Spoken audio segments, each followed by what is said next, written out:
बात करेगा। पहले फोटो दिखा देते हैं, फिर उसके बाद बात करते हैं। ये चित्र देख लीजिए पहले। मैं समझता हूं कि चित्र भी बहुत कुछ समझा देता है, लेकिन उसके बावजूद मेरा फर्ज है कि एक एक चीज आपको कनेक्ट कराऊं। ऊपर लिखा है 3 बड़ी बातों का डर। जी, आपने ठीक सुना और ठीक देखा। लिखा है 3 बड़ी बातों का डर। एक, महामारी, दूसरा गरीबी, और तीसरा युद्ध, जिसका पोस्ट फेसबुक, यूट्यूब, व्हाट्सएप पे मैं डाल चुका हूं, आप सभी को बता चुका हूं। और मैं समझता हूं कि ये जो 3 शब्द हैं इनसे वाकिफ होंगे, ऐसी आशा करता हूं। क्योंकि महामारी, दूसरा गरीबी और तीसरा युद्ध, इससे कोई ऐसा नहीं होगा जो वाकिफ नहीं है। सुबह का अखबार, आपका न्यूज चैनल, व्हाट्सएप पर छोटी छोटी क्लिप्स, ऐसी भरमार, इनकी तादाद इंफॉर्मेशन पहुंचाने के लिए विश्व भर में इसकी आपको भरपूरी मिल जाएगी। ऐसी महामारी, एक जो फोटो रखा हूं कोरोना, उसके पहले कितनी बीमारी आ चुकी है, कैंसर, टीबी, उसके बाद HIV, एड्स, और न जाने और भी कितनी युगों से चली आ रही, और अब जो सबके लिए एक बहुत बड़ा चैलेंज बन गया है, और वो है कोरोना, कोविड-19। ये खत्म नहीं हो रहा है कि दूसरा और एक आ गया, और वो है फंगस। एक है ब्लैक, दूसरा है व्हाइट फंगस। उसको लेकर भी वही है ना, उसको लेकर भी बहुत सारी बातें चल रही है। मनुष्य डरा हुआ है।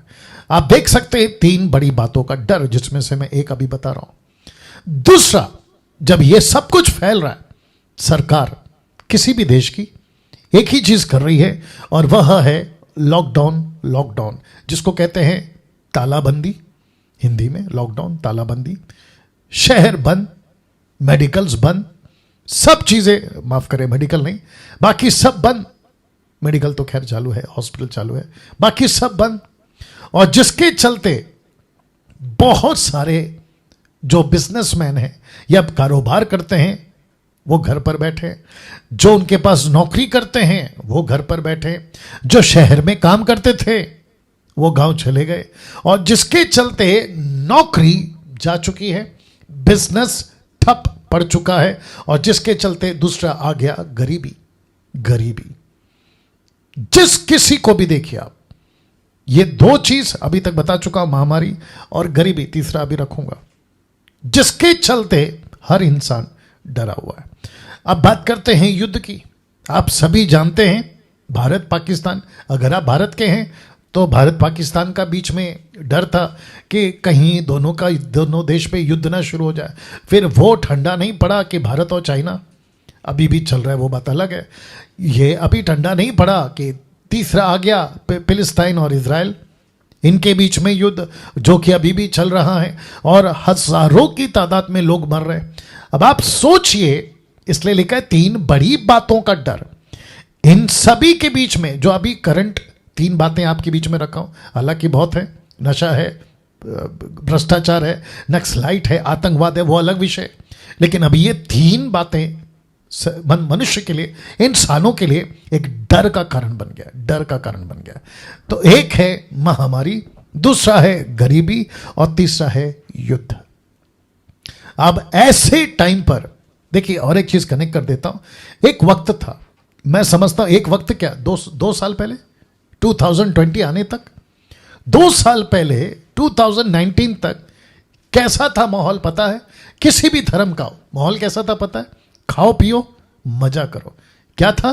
खाओ पियो मजा करो, खूब पैसे कमाओ, अय्याशी करो, रात को पब, डिस्को, थिएटर्स, नशा, ड्रग्स, और न जाने किस किस तरह की पार्टियां। यह था ना जीवन।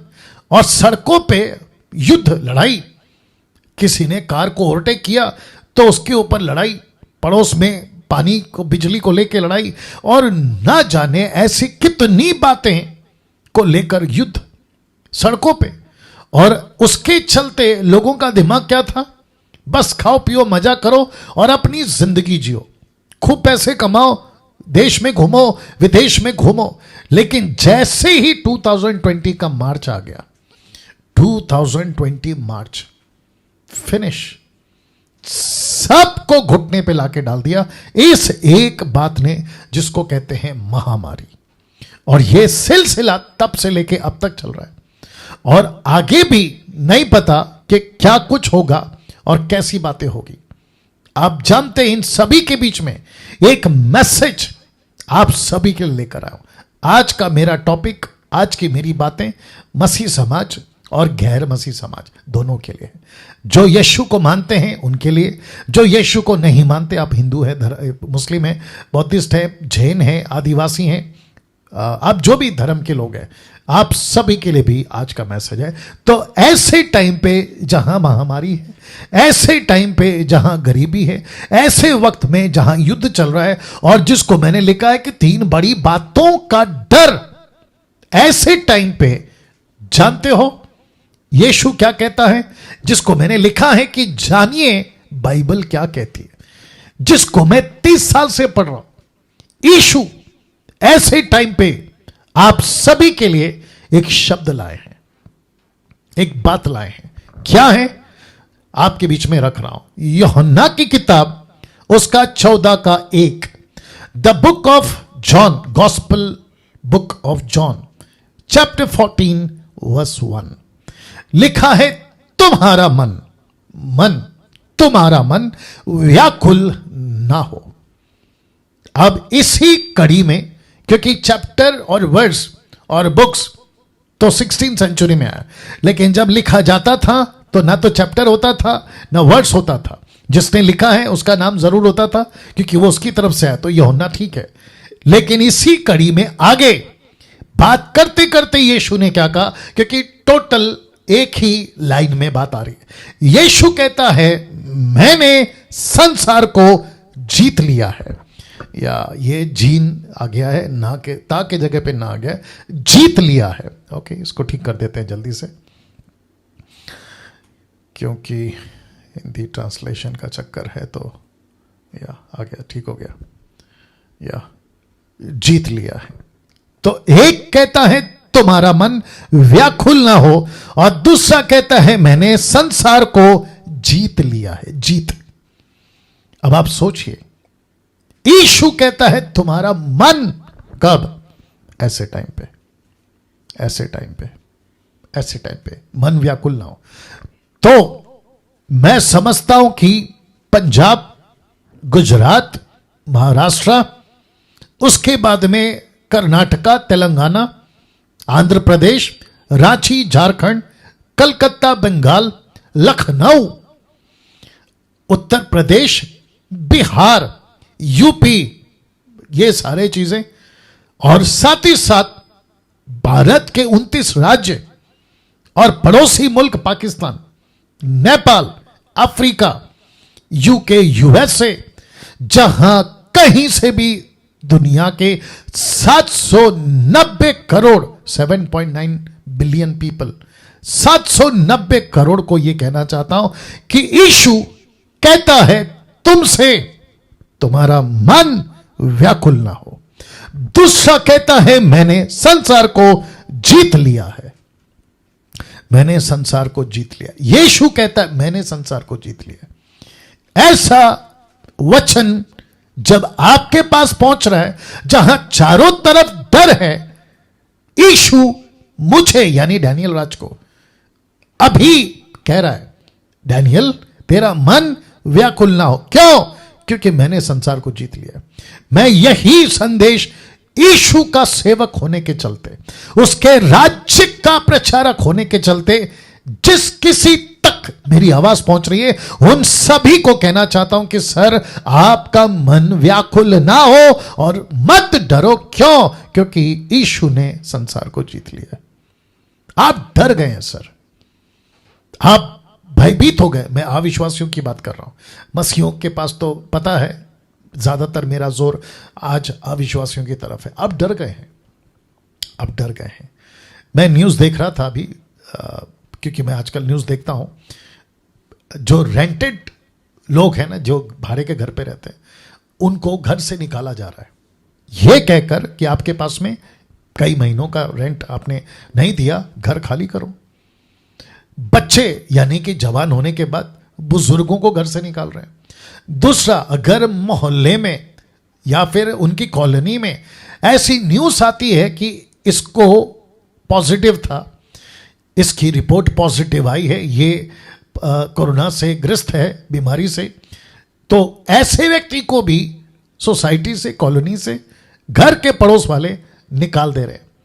उनके लिए दरवाज़ा बंद। मुझे एक फ़ोन आया था, मसीह का फ़ोन आया था, लखनऊ से फ़ोन आया था, अगर वो लोग देख रहे हैं।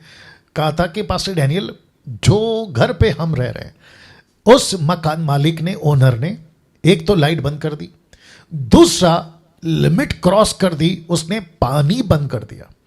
तो मुझे जब रो रो कर उस बहन ने मैसेज भेजा, कहा कि पास्टर डैनियल, हम खाने के बगैर जिंदा रह सकते हैं, मतलब कुछ दिन तक लाइट नहीं है, जिंदा रह सकते हैं, लेकिन पानी के बगैर कैसे रहें? और ऊपर से आई थिंक उसका 9-8 साल का लड़का है, पति पत्नी और एक लड़का। अब आप सोचिए, अगर पानी बंद हो जाए तो कैसे होगा? ऐसी हालत में मसीहों से भी, ऐसी हालत में अविश्वासियों से, मतलब जो मसीह को नहीं मानते, उन सबको कहना चाहता हूं, तुम्हारा मन व्याकुल ना हो। क्यों? क्योंकि यीशु कहता है मैंने संसार को जीत लिया। और एक देता हूं, देखिए, लिखा है यूहन्ना 14:27 में, मैं तुम्हें शांति दिए जाता हूं, अपनी शांति तुम्हें देता हूं। जैसे संसार देता है मैं तुम्हें नहीं देता। संसार क्या देता है? एक सेकंड दीजिए जी। संसार क्या देता है? आपके बीच में रख चुका हूं जी। महामारी है, डर का माहौल है, युद्ध है, नफरत है, बैर भाव है, यह सब कुछ है। यीशु कहता मैं तुम्हें नहीं देता, मैं तुम्हें नहीं देता। एक सेकंड और दीजिए, मैं तुम्हें नहीं देता। नीचे की लाइन बहुत इंटरेस्टिंग है। कहता है तुम्हारा मन ना घबराए, और लिखा है ना डरे। वाह, क्या सुकून, क्या कंफर्ट, क्या तसल्ली। यीशु कौन है? माय गुडनेस, यीशु कौन है? इस पृथ्वी का रचयिता, कर्ता, धर्ता, स्वामी, राजा, महाराजा, सब कुछ। ऐसा यीशु कहता है, वापस रख रहा हूं, ऐसा यीशु कहता है, कहां गया? ऐसा यीशु कहता है तुम्हारा मन व्याकुल ना हो, मैंने संसार को जीत लिया है। और फिर आगे कहता है तुम्हारा मन ना घबराए और ना डरे।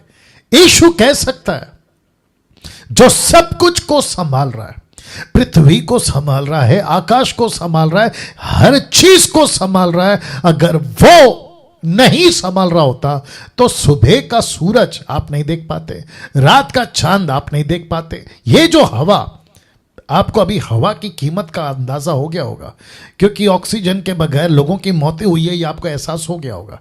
और उसको तक अगर यीशु नहीं भेजेगा ना, खत्म।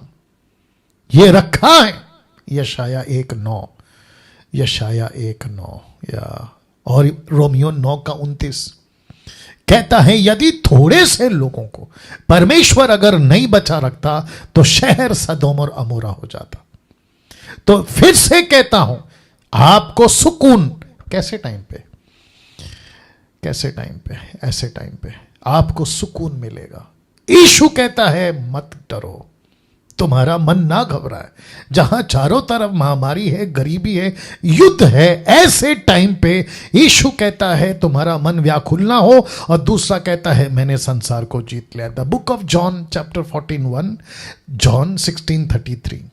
और ये आपके लिए रखा था मैंने, कहता है मैं तुम्हें अपनी शांति दिए जाता हूं। ये बात अलग है कि कॉन्टेक्स्ट में यीशु अपने चेलों से बात कर रहा है, लेकिन यीशु चेलों के साथ साथ वो सबको बात कर रहा है, क्योंकि प्रार्थना जब यीशु कर रहे थे इसी किताब के 17वें अध्याय में, तो यीशु कहता है 20 से आगे, यीशु कहता है कि मैं सिर्फ इनके लिए प्रार्थना नहीं करता, लेकिन उनके लिए भी करता हूं जो इनके द्वारा मेरे पास आएंगे। सी, तो इसका मतलब है कि यीशु ने चेलों से भी कहा, मुझसे कहा, आपसे कहा, जो सुन रहे हैं और जो सुनेंगे उन सब से कहता है कि मैं तुम्हें अपनी शांति दिए जाता हूं, अपनी शांति तुम्हें देता हूं, जैसा संसार देता है वैसा नहीं। जैसा भारत देता है, अमेरिका देता है, अफ्रीका देता है, इजराइल देता है, आपका फिलिस्तीन देता है, इनके जैसा मैं तुम्हें नहीं देता, लेकिन कहता है कि मैं तुम्हें अपनी शांति देता हूं। कैसे टाइम पे? ऐसे टाइम पे जहां ये तीन चीजों का डर हर इंसान को सता रहा है। तो लिखा है तुम्हारा मन ना घबराए और ना डरे ना। आप जानते हो जब यीशु इस पृथ्वी पे थे तो चलते चलते सड़कों पे, नगरों में, पहाड़ों पे, गलियों में एक ऐसी बातों को कर गए जिसके चलते लिखा है, हे सब परिश्रम करने वालों, बहुत से दबे लोगों, मेरे पास आओ। लास्ट का लाइन देखे, मैं तुम्हें विश्राम दूंगा। जब यीशु इस पृथ्वी पे थे, युद्ध तब भी था, राजाओं का काल था, वो राजा लोग रहते थे, युद्ध तब भी होता था, रोम थी, हेरोदेस था, पायलट था, ये सब थे।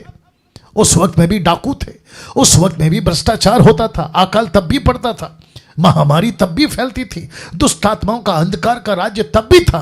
तो ऐसे टाइम पे यीशु ने कहा कि मैं तुम्हें विश्राम दूंगा। जिसके पास ऐसे माहौल में, ऐसे माहौल में, ऐसे माहौल में, ऐसे माहौल में, मैं रखूंगा तीसरा फोटो, ऐसे माहौल में यीशु कहता है मैं तुम्हें विश्राम दूंगा। अब आप सोच के देखिए, डॉक्टर को फोन लगाते हैं वो डरा देता है, पड़ोस को फोन लगाते हैं वो डरा देता है, दोस्त को फोन लगाते हैं वो डरा देता है, रिश्तेदारों को फोन करते हैं वो डरा देता है, न्यूज पढ़ते हैं अखबार पे वो डरा देते हैं, न्यूज चैनल देखते हैं रिपोर्टर डरा देते हैं। इसका मतलब क्या है? चारों तरफ डर का माहौल, डर की बातें, महामारी की बातें, भयंकर बातें, युद्ध की बातें आप देख सकते हैं। और एक है दुनिया खत्म हो रही है, दुनिया खत्म हो रही है, ऐसी बातें आपके बीच में आती है। और ऐसे टाइम पे, ऐसे टाइम पे यीशु क्या कहता है? मैं तुम्हें विश्राम दूंगा। अब आप सोचिए, एक ऐसी बाइबल जिसको मैं 30 साल से पढ़ रहा हूं, एक ऐसी बाइबल जिसमें से ये वचन निकाल के रखा है। मैं रिक्वेस्ट करता हूं, आप हिंदू हैं, मैं आपको रिक्वेस्ट कर रहा हूं, मुस्लिम हैं, आपको रिक्वेस्ट कर रहा हूं, बहस में मत पढ़िए। मेरा धर्म नहीं है तो मैं क्यों बाइबल पढ़ूं? मैं क्रिश्चियन नहीं हूं तो मैं क्यों बाइबल पढ़ूं? पहली बात तो हम क्रिश्चियन की बात ही नहीं कर रहे हैं, क्योंकि क्रिश्चियन, हिंदू, मुस्लिम ये धर्म में आते हैं। मैं जिसकी बात कर रहा हूं वो राज्य की बात कर रहा हूं, किंगडम की बात कर रहा हूं, तो आपको समझना होगा। मैं ऐसे लोगों को रिक्वेस्ट करता हूं, ऐसे माहौल में, ऐसे माहौल में, ऐसे माहौल में इसको पढ़िए, इसको पढ़िए, आपको सुकून मिलेगा। विश्वासी अगर आप सुन रहे हैं, इसको पढ़िए, आपको सुकून मिलेगा। यीशु की बातों पे गौर करिए, आपको सुकून मिलेगा। यीशु की वचनों को पढ़िए। मैं कल जब एक प्रोग्राम कर रहा था, आप सभी जानते हैं, मैंने प्रोग्राम स्टार्ट किया, कल से स्टार्ट हो गया, पूछो जो भी पूछना है। उस भाई से पूछा कि आप कितनी चैप्टर पढ़ते हैं, तो उसने कहा एक। ये तो फिर आपका जो है बिस्किट है, आपका मेन खुराक कहाँ है, जिसको कहते हैं मीट, मीट वो कहाँ है? तो कम से कम मैंने कहा था उनको 40 चैप्टर पढ़ो। आप 10 पढ़िए, 5 पढ़िए, 15 पढ़िए, 20 पढ़िए, लेकिन पढ़िए। मैं आपको बता दूं, बहुत सुकून मिलेगा, बहुत सुकून मिलेगा। एक तसल्ली भरा ये संदेश है यीशु का, एक कंफर्ट आपको इसमें मिलेगा ना, क्योंकि वक्त का भी